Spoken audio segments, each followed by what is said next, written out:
Hey everybody, hope you guys doing alright. So again, I'm gonna read you guys a little section from Coyote Blue from Christopher Moore. Alright, starting at the top.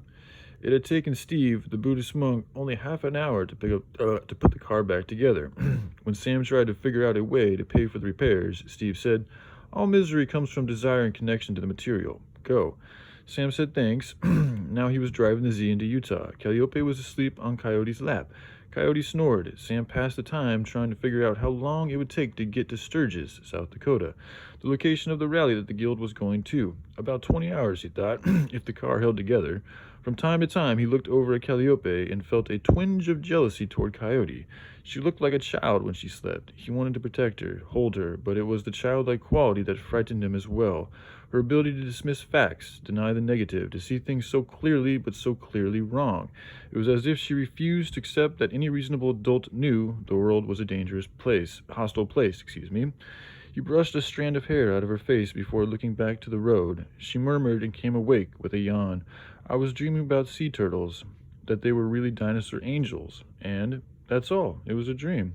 Sam had been thinking about it too long, so there was anger in his voice when he asked her, "Why didn't you call me before you went after Lonnie?" "I don't know. I was worried. If it wasn't for Coyote, I would have never found you."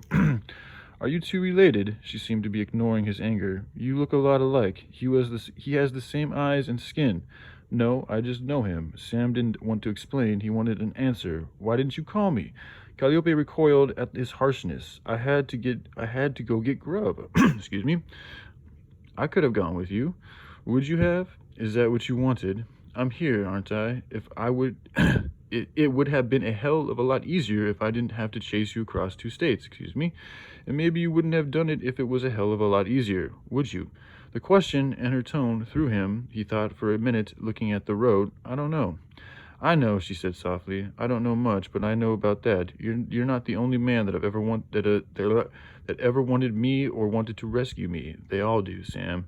Men are addicted to wanting. You like the idea of having me and the idea of rescuing me. That's what attracted you to me in the first place, remember?" "That's not true." "It is true. That's why I had sex with you so soon." "I don't get it." That was not at all how Sam had expected her to react.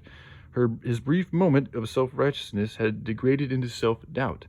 "I did it to see if you could get past the fantasy of wanting me and rescuing me to the reality of me with a baby and no education and a lousy job, me with no idea what I'm going to do next. I can't stand the wanting coming at me all the time. I have to get past it like I did with you, or ignore it."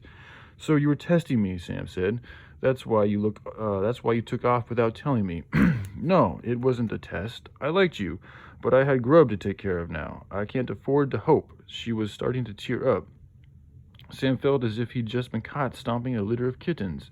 She took Grub's blanket from behind the seat and wiped her eyes. "You okay?" Sam asked. She nodded. "Sometimes I want to be touched, and I pretend that I'm in love and that someone loves me. I just take my moments and forget about hope. You were going to be a moment, Sam, but I started to have hope. If I'd called..." Hold on a second.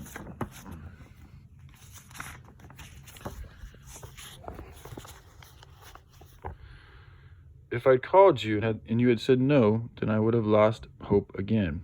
"That's not how I am," Sam said. "How are you, then?" Sam drove in silence for a while, trying to think of something to say. The right thing to say, but that wasn't the answer either. He always knew the right thing to say to get what he wanted, or he had until Coyote showed up. But now he didn't know what he wanted. Calliope had declared wanting a mortal sin. Taking to a woman or to anyone without having an agenda was completely foreign to him. Where was he supposed to speak from? What point of view? Who was he supposed to be? He was afraid to look at her, felt heat rise in his face when he thought about her looking at him, waiting. Maybe the truth? Where did you go to find the truth? Where did you go to find the truth? She had found it. Let it go at him. She had laid her hope in his hands, and she was waiting to see what he would do with it. Finally, he said, "I'm a full-blooded Crow Indian. I was raised on the reservation in Montana. When I was 15, I killed a man and I ran away, and I spent my life pretending to be someone I'm not. I've never been married, and I've never been in love, and that's not something I know how to pretend. I'm not even sure why I'm here, except that you woke something up in me, and it seemed to make sense to run after something instead of away for a change. If that's the horrible act of wanting, then so be it. And by the way, you are sitting on the lap of an ancient Indian god." Now he looked at her. He was little out of breath, and his mind was racing, but he felt incredibly relieved. He felt like he needed a cigarette and a towel and maybe a shower and breakfast. Calliope looked from Sam to Coyote, and then to Sam again, excuse me. Her eyes were wider each time she looked back. Coyote stopped his snoring and languidly opened one eye. "Hi," he said. Excuse me. He closed his eye and resumed snoring. Calliope bent over and kissed Sam's cheek. "I think that went well, don't you?" Sam laughed and grabbed her knee. "Look, we've still got 20 hours on the road, and I'm going to need you to drive. So get some sleep, okay? I don't trust him at the wheel." She nodded toward Coyote. "But he's a god," Calliope said. "As flies to wanton boys, are we to the gods? As flies to wanton boys, are we to the gods, excuse me. They kill us for their sport." What an icky thing to say, excuse me.